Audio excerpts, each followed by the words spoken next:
I see the jobs that we are creating as shit cleaners of these windmills. And for me, those are not decent jobs. So I'm not putting my bets on green hydrogen. And we're not doing it for ourselves. We're not doing it for the region. We're doing it for the Europeans. Europe got into trouble because the war between Russia and Ukraine, now all of a sudden they didn't want to buy gas from Russia. So where's the country that they look to? Come on, man. They came here, they colonized, they took our land. Now they want to take our energy to fill their needs. That for me feels wrong. So in your manifesto, or let me say one of the promises you made, it's you are very big on job creation. And then you made the promise that if you are elected into the presidency, you will create about 500,000 jobs. So how is that? What is your plan to actually for you to be able to achieve that, and especially for the elites that, or the people, or like us that believes that it's not realistic. So how do you plan to do that? Look, let me at first talk to whether it's realistic or unrealistic. Because we have 34 years of failed policy and they failed to create the jobs, does not mean that we cannot create the jobs, right? So that's a first. And we have no choice but to create the 500,000 jobs because of the sheer number of people that are employed in the informal. They make up the majority, and which is why we are failing to deliver on housing, because people cannot afford the stock of housing that's on the market at the moment, right? So we have no choice. We must create 500,000 jobs. And the fact that they failed to create them does not mean that we cannot create them, and does not make anybody's plan to create these 500,000 jobs unrealistic. So this is how we are going to do them. First of all, we need to match our skilled with our unskilled. We've got a lot of graduates that have come from our vocational training centers, the NIMS, the COSTEFs. And what we need to do is to match them with opportunities. The old government, with its flaws and its segregation policies, got some of the things right. They never had infrastructure that was run down. So we inherited very good infrastructure from them. How did they do it?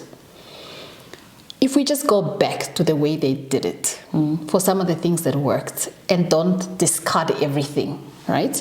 So the way they did it is a person graduated from a VTC, and immediately they went onto a list at the Ministry of Works and Transport. So if you did plumbing, you went onto the plumber's list. If you were an electrician, you went onto the electrician's list. If you are a painter, you went onto the painter's list. If you are a person who is a bricklayer, you went onto the bricklayer's list. When there was a light bulb that broke at a school, on the system at the Ministry of Works and Transport, there's already a cost for how much a light bulb costs. Your labor was already costed in, right? All you got was a call that says you are the one that is closest to Concordia. The light bulb is out. We are giving you an order. And you went and fixed and you got paid, right? Now we have moved very basic things to where everything is being tendered, right? And you cannot put it into an advert in a newspaper for 12,000 Namibian dollars to fix a $2,000 door, or even less. Like the things that we are doing don't make sense. They're illogical, but we continue to do them. So that's all that we need to do. So we have a maintenance deficit of 34 years because we are very bad at maintaining infrastructure. Yeah, we've got schools, we've got hospitals, we've got clinics, we've got police stations, we've got government offices that we've built, right? And all I'm saying is let's go back to that system where we put everybody that has graduated from all of these technical schools onto a list. And let's give them orders. They are in that region, they're in that constituency. Something breaks at that school. Let them go and fix it. Painting does not need a tender. Construction of classrooms They never did tenders for construction of classrooms or even pre-feasibility studies. We're spending 2 million plus on feasibility studies, pre-feasibility studies for a school. All of our schools look the same. All of our classrooms are the same measurements. But yet we're spending money that we shouldn't be spending. So all I'm saying is, let us give opportunities to our people that are skilled. Let's make it the job of that person who's getting the opportunity, who's skilled, to give an opportunity to the person who's unskilled. Yeah? When they leave that site, then they must give them a certificate that says, this person is a painter. This person is a bricklayer. This person is a tiler.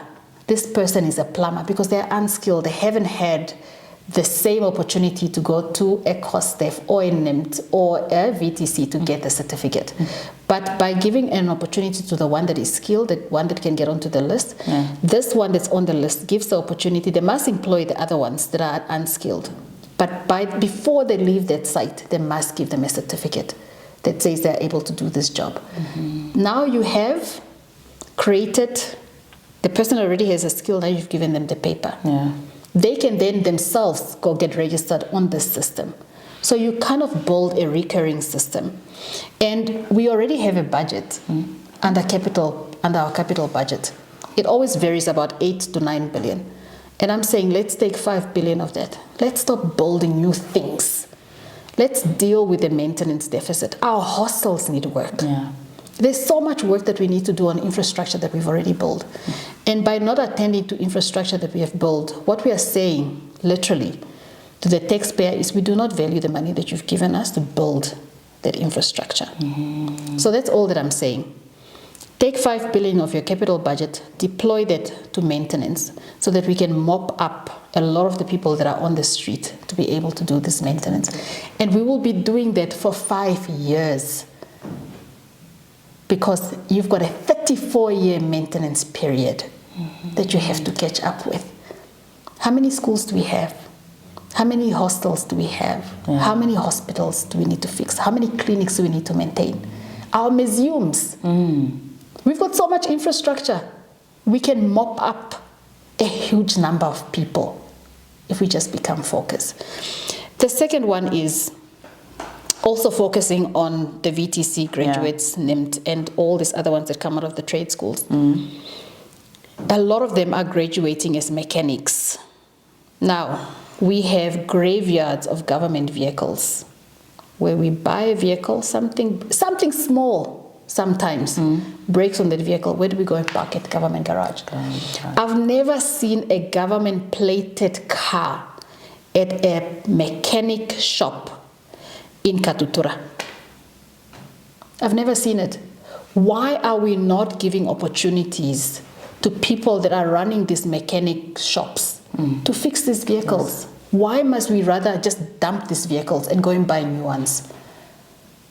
It's very simple things like that. So they are dumped then, they're not being used again? They are dumped then, they're not being used again. If you go to Government Park, you just find vehicles that the tires are flat. The vehicles are not moving. Around the country, literally, we've got these graveyards of these vehicles. Now, when I was at the Ministry of Finance, the year when we did the budget, we didn't have one cent allocation to purchase of vehicles, because we know of this. But now in the current recent budgets, you're seeing we are buying new vehicles again. But all we need to do is fix. Let's fix what we have. And by fixing what you have, that person that you're now giving an opportunity, who runs a workshop, who's a mechanic, right? They will employ 1 or 2 other, 3 other people, because now they've got work. And government has got the biggest budget. They've got the biggest purse in this country. All you're doing is, instead of buying a new vehicle from a dealership, you're taking your old vehicles that all they need is fixing, and you're saying, young people who are running these mechanic shops, and I don't care where you're running it for, as long as you've got a good workshop and you know what you're doing, we've certified you through our institutions that you can fix a vehicle. Here's a vehicle. We are allocating you 5 vehicles in a month, 10 vehicles in a month, 10 vehicles in a year. That will change that person's business. They will employ a lot more people. So we're not talking rocket science. These are things that are already in the budget. But we've allocated to buy new cars. It will be cheaper for us to fix these vehicles and create opportunities for young people. Yeah? And we have a big need for water. In the budget we've got 2 billion allocated this year, another 2 billion next year. We've just spent 5.5 billion on Nakatel Dam. We're now going into this big desalination plant. I don't know how we're going to transport that water because the gradient from the coast is like this to get to Central. We've got a huge need for water. Everywhere in Namibia, people need water. What is so difficult by saying, I'm going to take my budget that I've allocated for water, and instead of having an excavator dig that trench where the pipe is going to run, I'll put 100 people and give them, this is the number of meters that you must dig today, and you pay that person. So use your wallet to create jobs. Don't use your wallet to ship out taxpayers' money through giving a tender for a person who's going to use the excavator, and you're shipping out taxpayers' money to China because that's the person that you've given the tender. We've got roads that we are building in this country where those roads we've been building for 10 years, 65 kilometers from Okahanja or 70 kilometers from Okahanja, 10 years. I've never come across a road that gets built for 10 years. The one that's going to the airport, it's another 10 years. We started 2014. The one that's between Keetmans and Marienthal, we're going on to 7 years. And just because we want to use machines, we don't want to put people. But our biggest need in this country is jobs. Jobs, yeah. So government is spending our taxpayers' money and not creating jobs. For every cent we spend, we must have jobs coming out of that. And the big one for me in terms of infrastructure is water. So I am saying through the Rural Residents Infrastructure Construction Project, which is just focused on water, water harvesting, water storage, water piping, we can easily create 100,000 jobs, easily, because we know there's a need. And we have to do it. But instead of doing it where we are using machines and shipping out money, let's use Namibian hands, people that are crying out and dying for jobs. And you're doing it right there where they are. Yeah. So it's not that it's unrealistic. It's just because people have failed to do it. And again, it comes down to just doing the right. It's very simple to do the right thing. And when you haven't been doing the right thing, then for you it's to say it's unrealistic. But you've just failed. You failed at doing the right thing. Yeah. So when somebody comes along and says, you have to think about this thing in a different way so that you can have a different outcome, then let's interrogate the how instead of saying it's unrealistic. Yeah, and we have no choice. We have to create 500,000 jobs. So we need to think of what are those ways that we can do it. And for me, it's through this VTC, matching our VTC cost they've named, matching our skilled to our unskilled, matching our skilled to opportunities. We have a need of 2,186 classrooms. Now, why our teacher graduates are not being employed is because we don't have classrooms. Yeah? Oh. So if you construct 2,186 classrooms, that's jobs. That's 2,186,000 jobs for teachers. Teachers, yeah. And at the same time, while you are constructing these classrooms, you are creating the construction jobs. So it's really not rocket science. It's just how do you use your biggest purse to ignite the job market? Yeah. And then lastly, the job creators. Government only employs 91,225 Namibians. Yeah. Between the age of 18 and 59, there's 1.8 million of us from the recent survey. Yeah. So clearly, government is not the job creator. Who's the job creator in any economy? It's a business. But our businesses are stifled because they are survivalist businesses. So I can only employ myself, right? Because from whatever it is that I'm doing, I must provide the bread for myself. I must still be able to restock. So it's really only myself. But if you just say to that business, I am willing, I trust you. I believe you have the potential. You've been doing this business. So under these very bad circumstances, you've still been managing to do business. If I give you capital and I say I trust you, they will be able to create so many other jobs. Now imagine when you are matching the VTC graduate to an opportunity. That guy needs to account for the money. He needs to hire people. He needs to advertise for these people that he's going to be hiring. So what is that? Accounting for the money is an accountant. Yeah. The person that's going to be arranging for the interviews, that's your receptionist. The person that's going to be doing the interviews, that's your HR department. So all of a sudden, a person who is just painting schools in a constituency, they've got a whole office because you've empowered them with their opportunity.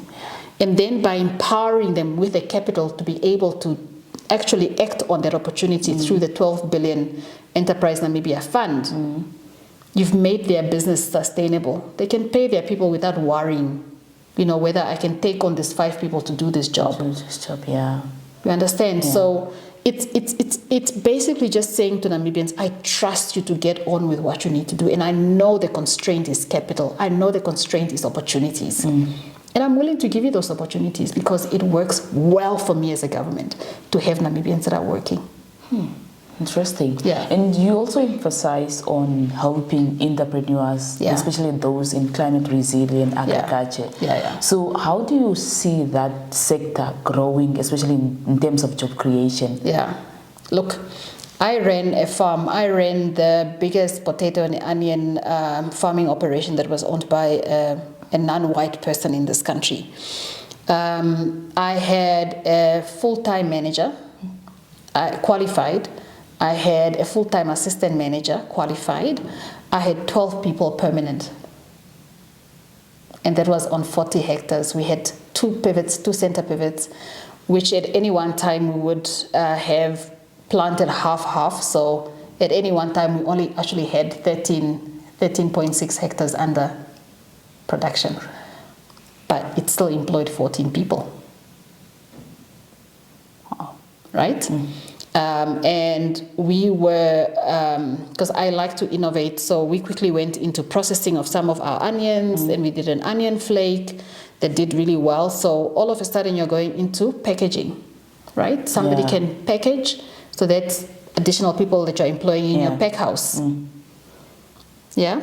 You need the person to invoice when you supply to your fruit and veggies and your tulipamwes and all these other people that you're supplying to. Stampede farmers market, that's an accountant. You need somebody to send out your price list once a week to all these shops.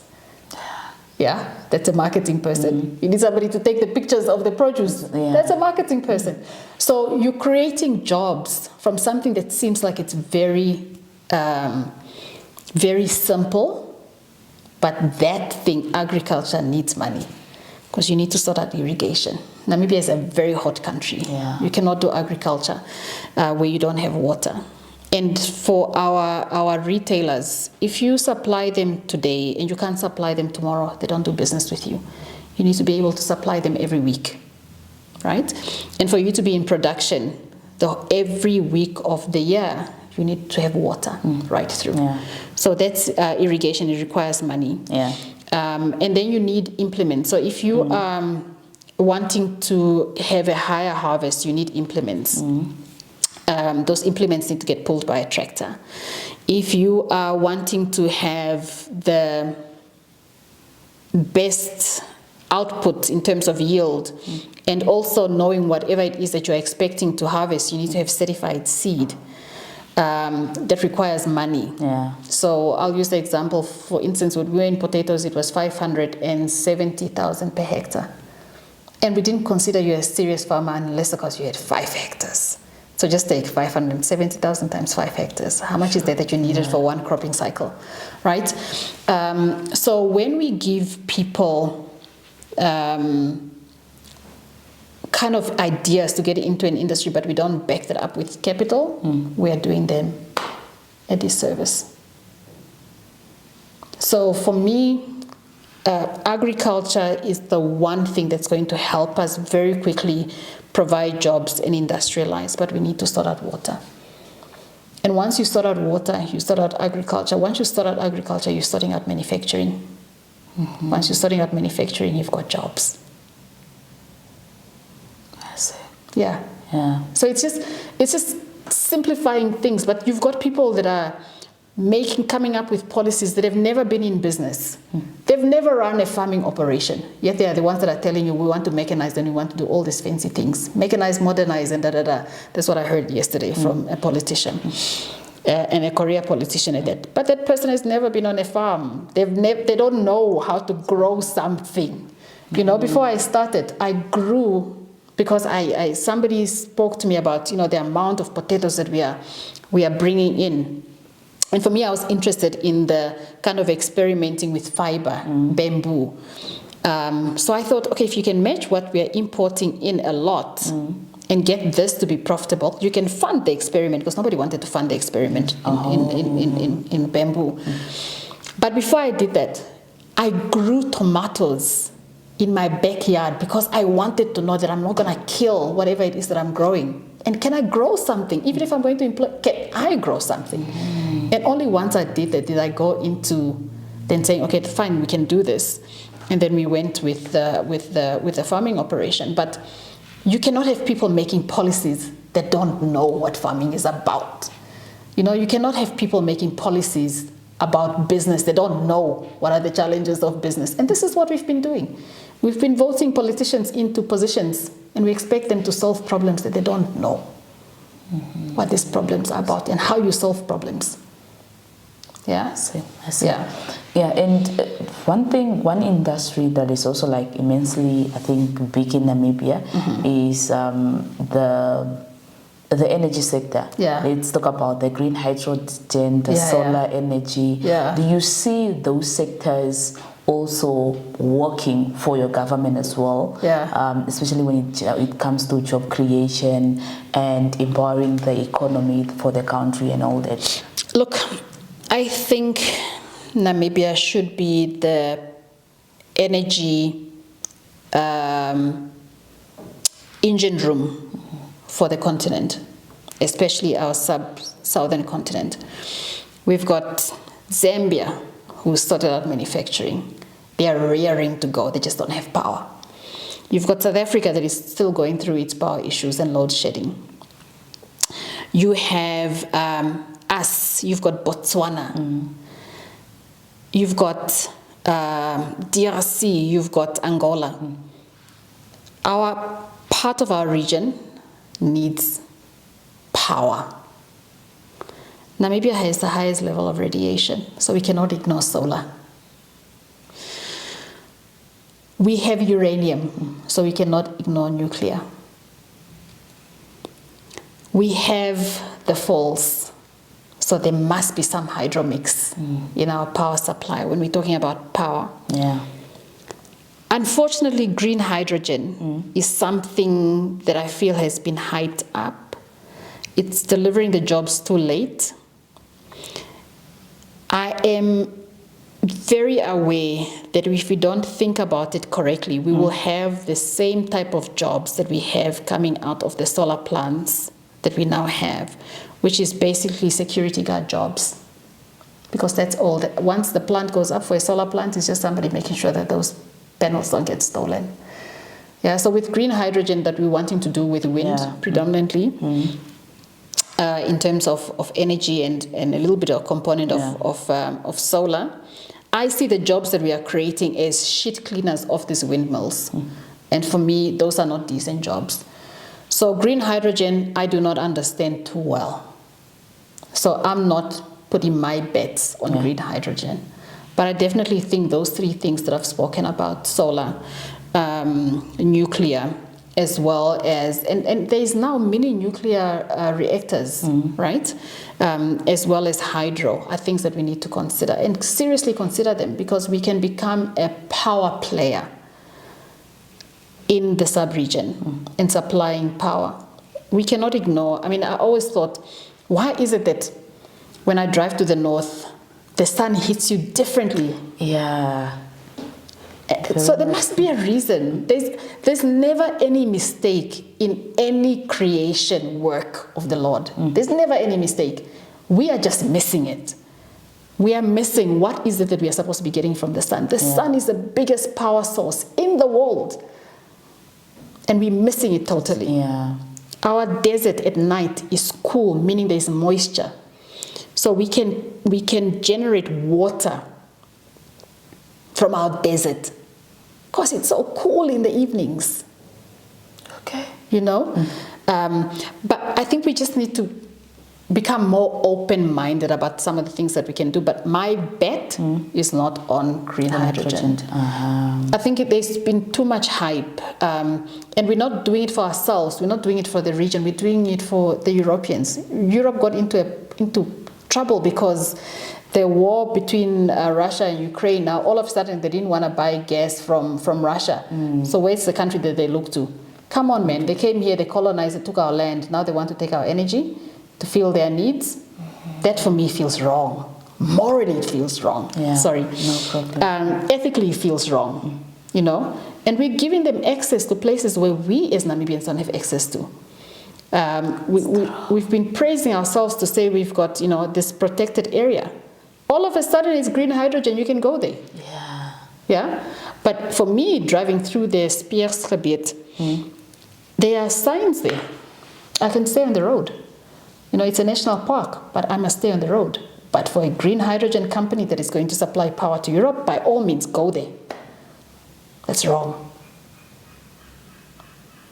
That makes a lot of sense. That's wrong. Yeah. and I'm actually now, it's like, I think one of the major thing that we have is now when you speak of corruption in the country. Yeah.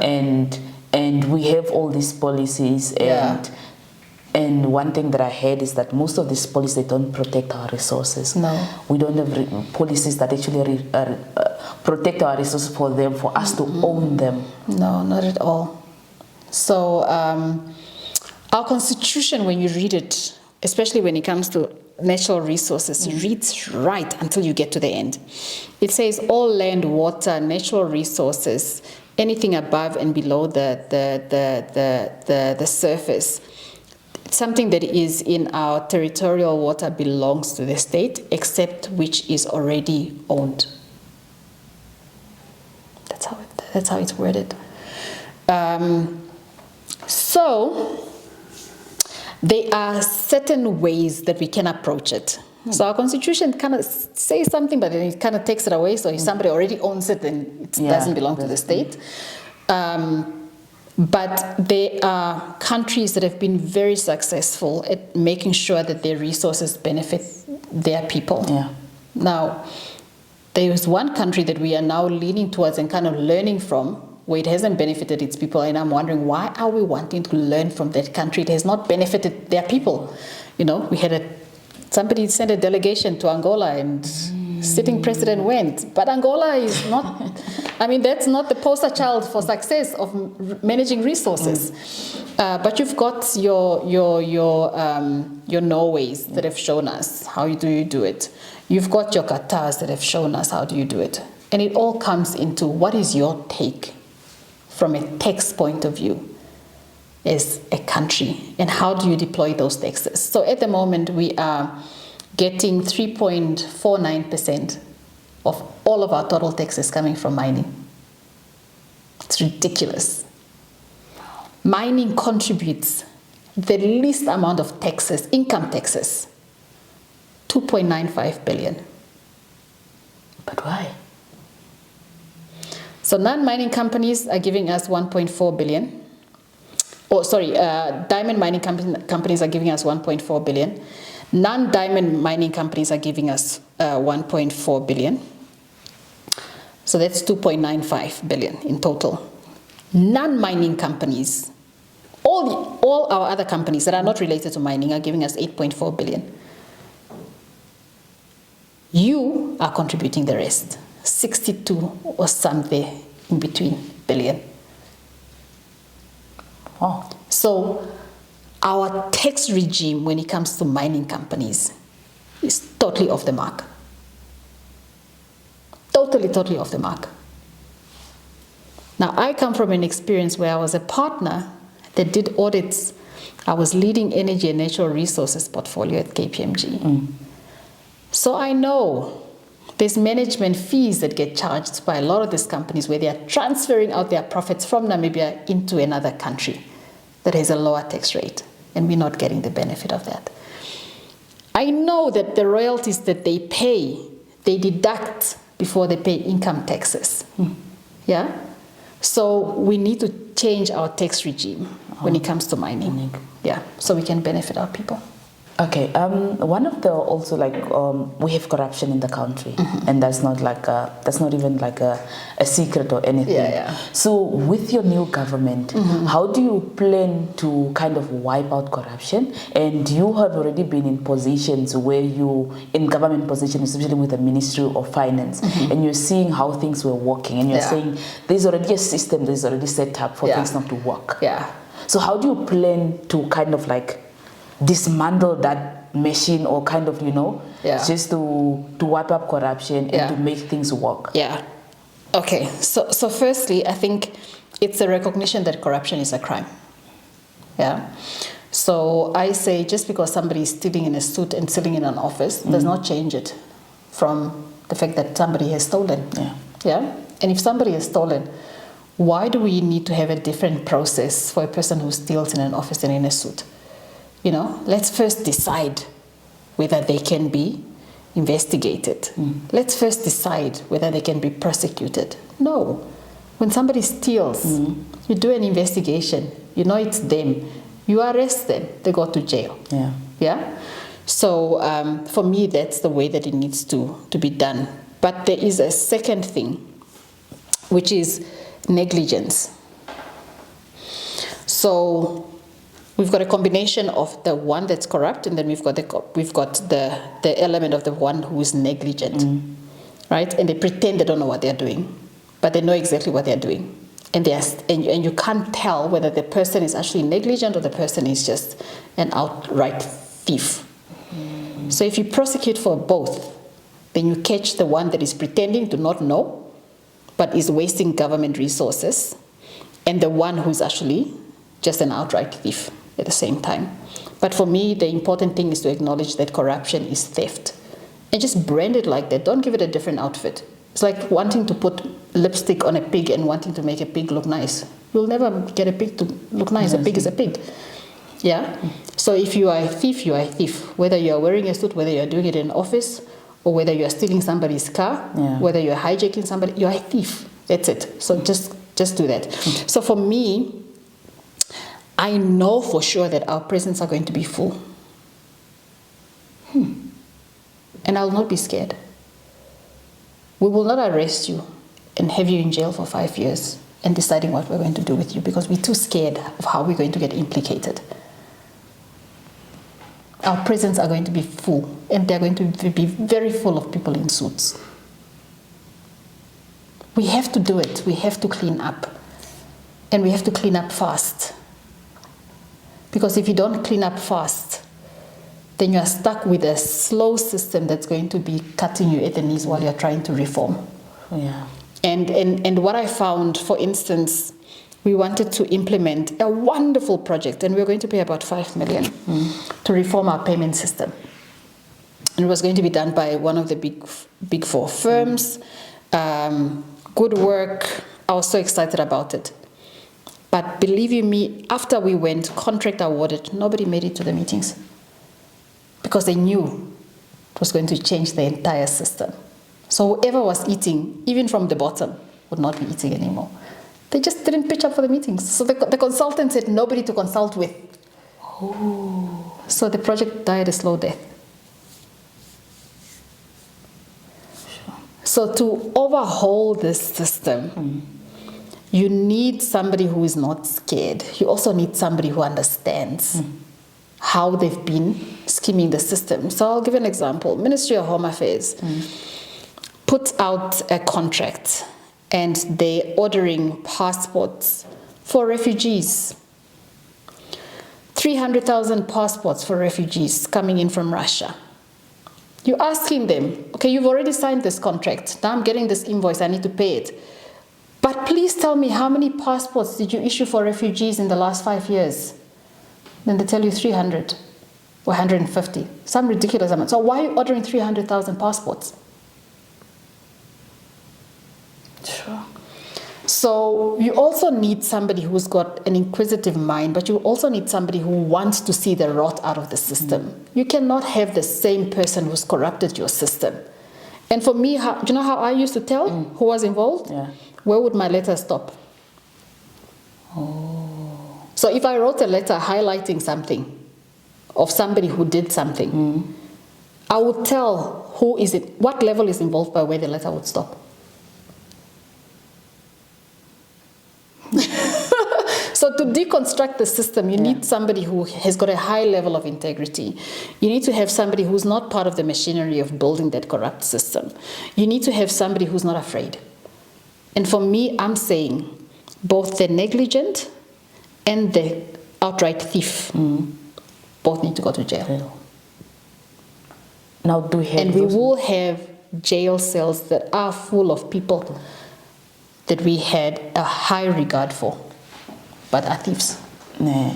Now, do you think we have more people that are fearless, that are capable to actually put those people in jail, people like you, that will be willing to work with you?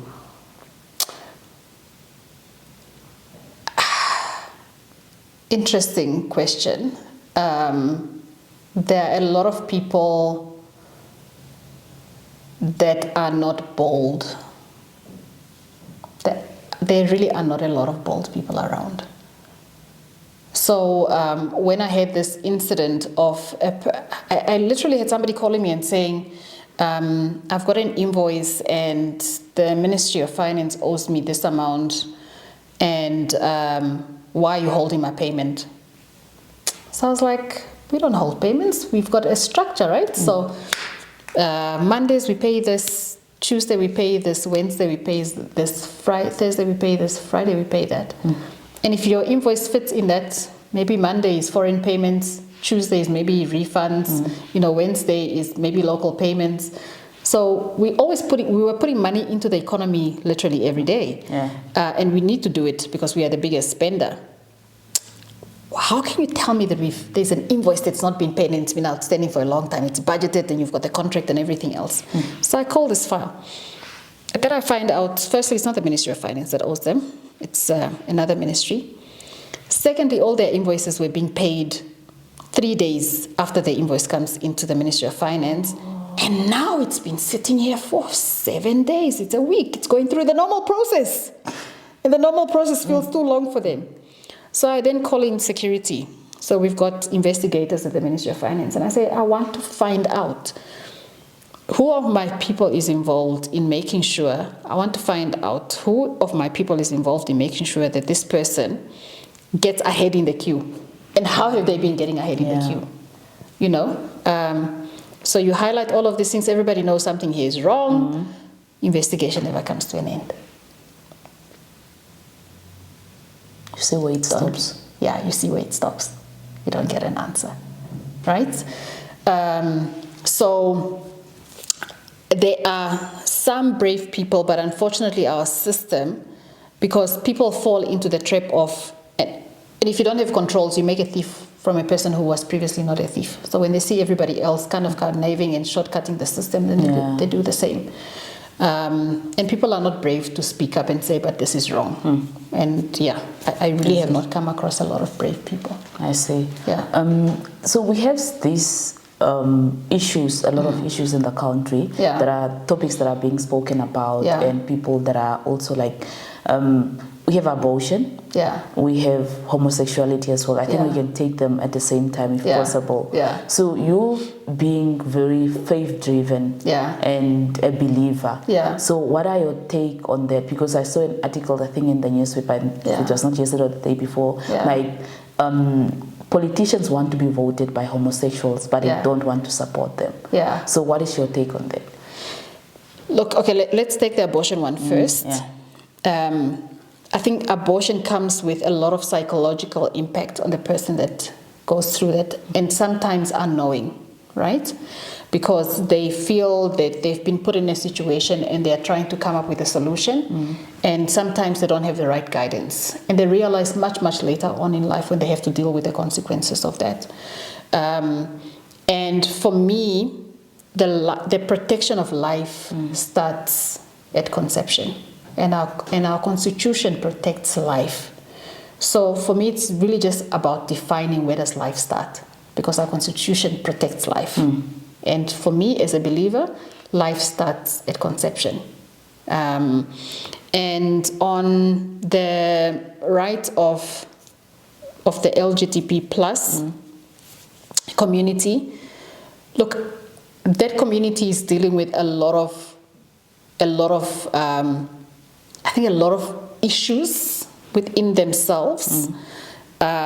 So I've got a lot of either friends that have got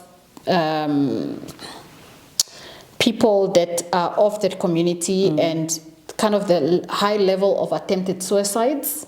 Generally, if my son comes and talks to me about an attempted suicide amongst a group of their friends, the first question I ask, is this person that way inclined? And the answer in most instances is yes, right? And that comes from, it's actually a passage that I even read this morning about how the Lord will give you a debased mind when you use a body for what it is not intended, men going after men and women going after women. So I think they already have so much to deal with mentally, because their mind is not in kind of in its normal way. But for me, it's not really about discriminating against a particular group of people. Yeah. I know for sure that as Namibia, we've got a lot of challenges, and one of them is not a human rights violation challenge, right? You don't see Namibia being reported to say, Namibia is persecuting this class of people or this group of people. That's not the tag that our country has. So for me, it's a non-starter conversation. It's a non-starter conversation. And they've been saying, leave government out of our love life. So let government stay out. I mean, what you do in private is your thing. Let government stay out. So why do you want people that are going for government positions to come out and say where they stand on this issue? Because you've said let government stay out. So we are staying out. And for me, it's a non-starter. We've got so many other things to deal with. Yeah. And when I've gone around this country, I've not had a person who is gay come up to me and say, this is an issue for me, because the issues that Namibians are dealing with is how do they survive? Where do they get bread for their children? Those are the issues that we are dealing with. So let's focus. Let's not get distracted. Interesting. We must focus. Yeah. So in terms of Namibian foreign policy, so what are your priorities for engaging with the international partners to attract investment and foster economic growth? Okay, so I will certainly position Namibia as an export-led country by investing in our businesses, our local businesses, and giving them capital, so that we can produce and go into export. So that will be the thrust of our foreign engagements. It will be predominantly trade focused. And we've got, in our constitution, it's very clear, we're supposed to be non-aligned. Yeah? Friend to all, seeking peace. Non-aligned. Which then means that you cannot go out and stop, for instance, what we've done with Israel, and stop a vessel in a war that you're not involved in. Your constitution is so clear. You're supposed to be non-aligned. It's clear. It's in the constitution. So we are violating the constitution. Yeah, by taking sides. It's very clear in our constitution. So for me, the thrust of our foreign policy and our foreign dialogue will be on trade, and how do we get this country economically to move, and opening up markets and securing markets for us so we can export, and trying to secure as many duty-free markets for Namibian products. That will be the thrust. And then making sure that we are in alignment with our constitution of being non-aligned. Yeah. I see. And how do you plan to position Namibia as a country in as a regional leader in maybe bodies like the SADC, the African Union, and all that? Yeah. So the one thing that we've done really, really well is we've always paid our contributions to all of these bodies. Now, you've got some countries that do not pay their contributions, but that's the one thing that Namibia has at least done well. So we have contributions that we pay? Oh, yeah. Our membership bill and subscription bill is actually one of the highest. And we make subscriptions and we make these payments to all of these institutions that we are subscribed to, including SADC, including AU, including any other UN, all of these. Yeah, we make contributions. And mind you, some of these institutions have got offices in our country and they do not pay income tax, they do not pay VAT and the rest, but we make our contributions. So at least that's something that we've done well. So for me, in terms of sort of the regional bodies and the continental bodies, regional bodies, I really want us to become closer economically. So to open up trade with as many of our SADC members as possible, because it is a development community. We are saying this is a Southern African development community. Yeah. So are we having really conversations around development? I attended one of the SADC meetings because Namibia was asked to chair the finance committee. Sadly, the conversations in that meeting was really more about the minutes and the structure of the minutes and the wording of the minutes. 75%, if not 80% of the meeting. Yes. We have the budget of SADC that is funded mostly 90% of the projects are funded by the EU. So the agenda is being set by the EU. The same with the AU. So we need to get African countries to fund these institutions themselves so that we can determine the agenda. So that's the role that I see Namibia playing. To say, guys, even with our economy, with the size of our population, we've still been able to make our contribution so that we can contribute towards determining the agenda. Now, how do we get everybody else to do that and taking leadership so that we can determine our own agenda as an African continent? So that's the role that I see Namibia playing. Impressive. Yeah. And I just want us to go back when we are coming to go back a little bit while we're actually even at the end of our interview with the basic income grant. Yeah. You spoke of the, if I'm not mistaken, of the allowance that from the age of 18 to 59. To 59. Yeah. So how much is that going to be, and where is the money going to come from? Yeah, good question. I mean, that's the question that everybody's asking. So thank you for that question. So it is budgeted to be 1,715. It's universal, and there's a reason why it's universal between the age of 18 and 59.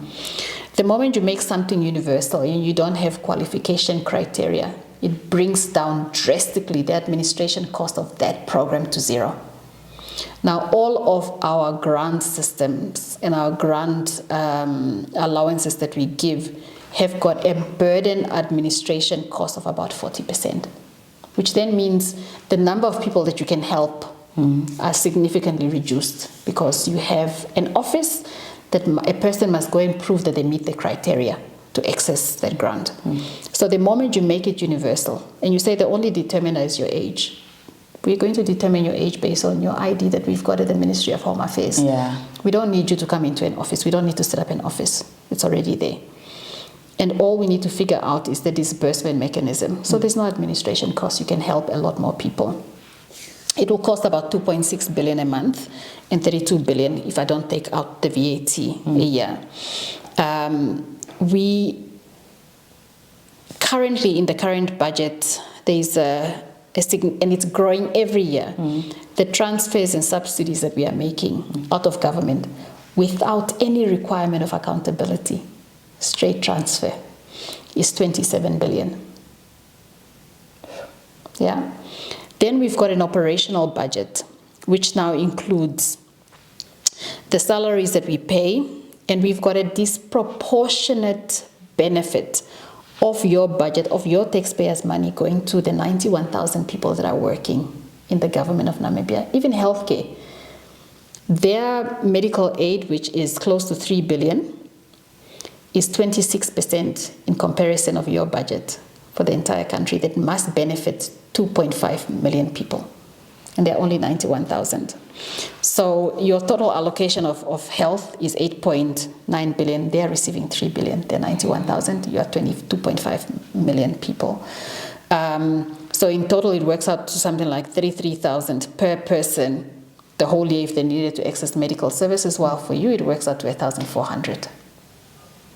So we need to fix that alignment in terms of who gets to benefit from the, and I've told you already where our taxes are coming from. It's coming from Namibians, struggling Namibians, whether you're working, whether you're not working. And Namibians just kind of think about income tax. They say, no, we've got such a low tax base in terms of taxpayers. No.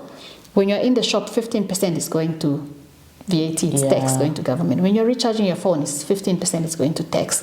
When you're fueling up your car, there's a fuel levy. You know, you're paying property taxes. There's so many taxes that you're paying. So whether you're working, whether you're not working, whether you are old, whether you are young, whether you are poor, whether you are rich, you are contributing to the tax of this country. But the disproportionate benefiter is the person who is employed by government. We need to write that. So the way they benefit is we've got this ongoing cycle of S&T. We've got workshops that we are holding. We've got politician entertainment. We've got the amount of money that we are spending on rental of buildings where people are not even in. So, and I know one particular building that the Ministry of Finance is renting, but there's no people there. So, and then we've got this huge subscriptions that I'm talking about. You know, there's Africa Habitat. We are contributing a subscription of 3 million. That's just one of them. Yes. 3 million How many houses can we build from 3 million? And it's a subscription. If you look at our subscription bill, it will scare you.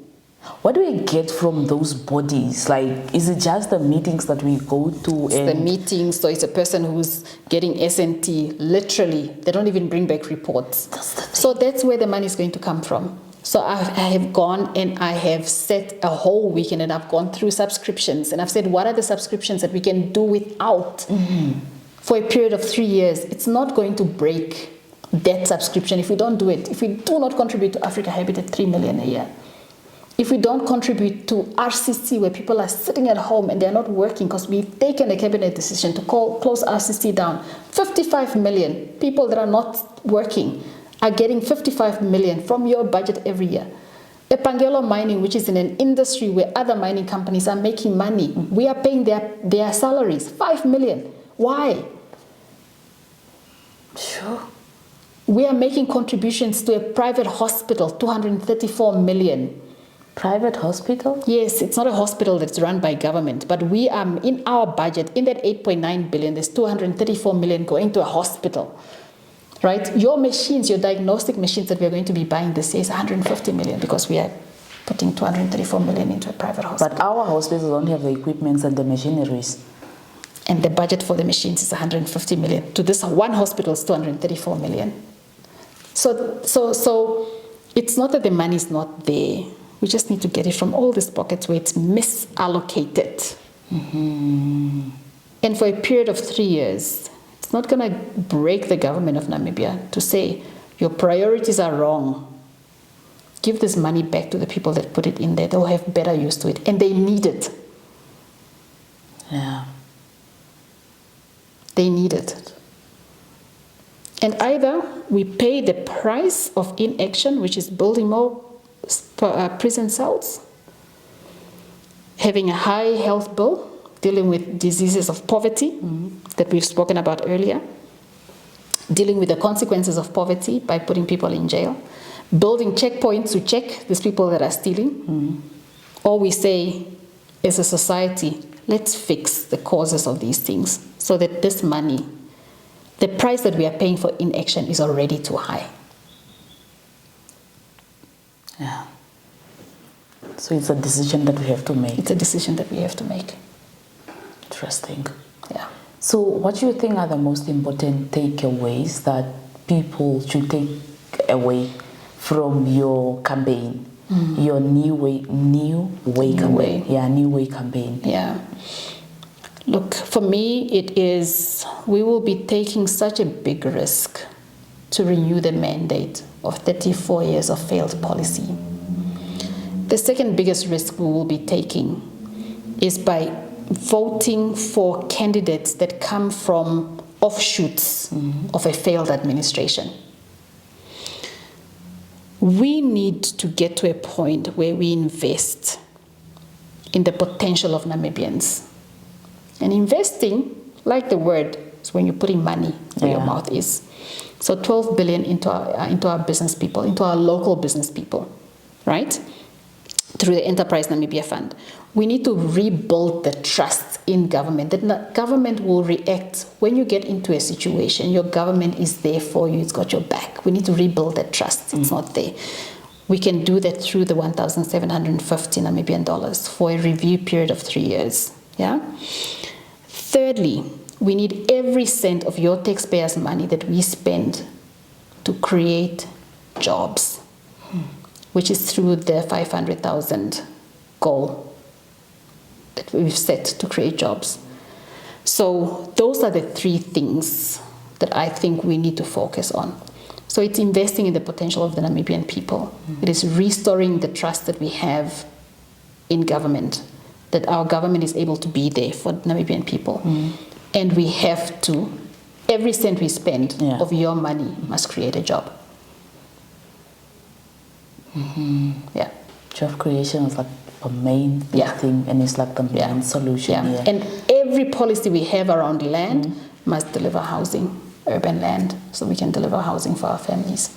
Interesting. Yeah. So thank you so much, Ellie, for coming on Africa Speak. Thank you. So what will you say is, like, maybe lastly, what is your vision for Namibia as a country, and how do you want to be remembered, to be seen as a Namibian president? Yeah. So my vision for Namibia is a Namibia that trusts Namibians and puts Namibians first, above anything. That is a vision that I have for Namibia, that every policy we take, and we will take, will be about putting Namibians first. Namibians have got no other place to go. This is home. It's about how do we put Namibians first. And if we just do that one right thing, then everything else will fall in place. We will not export taxpayers' money because we are all focused on about putting Namibians first. That's my vision. So that we can build this vibrant society, you know, in a really thriving and flourishing economy. That's my vision for Namibia. And then in terms of what's the legacy that I want to live, I want to leave a legacy where people matter. Elections are about people. When you are providing leadership, it's about people. People must come and be front and center. Now, we are in this mindset where it's easier to invest in something that is cement and brick. That's why we are building all these roads. Yeah, anything we can touch, but the softer side we don't want to deal with. So the legacy that I want to leave at the end of my term is a Namibia that cares for people and does everything for a person, where we value a person's life over animals. We are allowing our people to be shot at the border because they are supposedly poaching. So we are taking a human's life, allowing the Botswana Defence Force to shoot our people, take their lives over an animal. Yeah? We are putting people in prison for poaching animals. It's time we start to value the life of a human being. So that's the legacy that I want Namibians to remember me for, is having put human first and Namibians first.